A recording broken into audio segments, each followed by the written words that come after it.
Embeera ebadde yakinnyika Gobe ku kyalo Lugazi munisipali y'Enjeru Buyikwe. Abatuuze babadde bakungubagira omuvubuka Samuel Kasumba eyafiiridde mu kampuni ekola sukaali emanyiddwa nga GM Sugar. Okusinziira ku taata w'omugenzi Henry Kiyimba, mutabani we yasembye kumulabako kawungeezi k'eggulo ng'agenda okukola ekizzeeko gabadde mawulire nti afudde. Yasembye omulabo olunaku lwa jjo makya n'akomawo yakoze kireera n'akomawo ne tusiba naye awaka n'akolerako emirimu n'agenda ku luzzi n'asibayo ente kati n'ansibula n'aŋŋamba kanzireyo nfune omusaala gwange. Ekisinga okumuluma kwe kubanga bw'agenze ku kampuni embeera gy'asanzeeyo ebadde yennyamiza. Otunuulira we yafiiridde ng'abaana bakyafa ate si wange yekka. Wakati mu maziga abatuuze bategeezezza nti guno si gwe mulundi ogusoose ng'abakozi mu kampuni eno bafa mu ngeri etategeerekeka ng'abasinga basalwako mitwe. Basoose bangi kubanga n'omukyala eri Naalonga Emmanga naye muwala we yali agolola omu ng'agololera abayini naye yafa.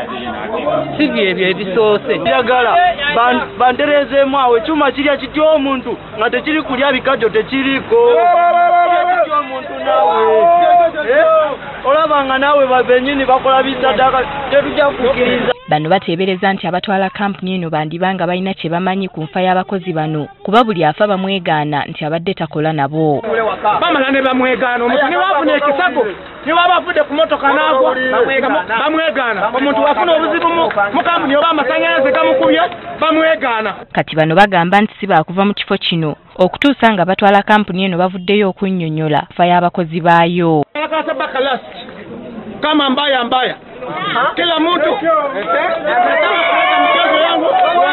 Babakulembeze bagamba nti keekadde okunoonyereza ku kampuni eno. Tusaba gavumenti ne ba MP baffe batuyambeko okukwasaganya bannannyini makolera ago abaana baffe basobole okufunayo ejjamba mu bulungi. Wetuviiridde mu kifo kino ng'enteekateeka z'okuziika zigenda mu maaso newankubadde omulambo gw'omugenzi gubadde tegunaleetebwa okuva mu ggwanika gye gwatwaliddwa.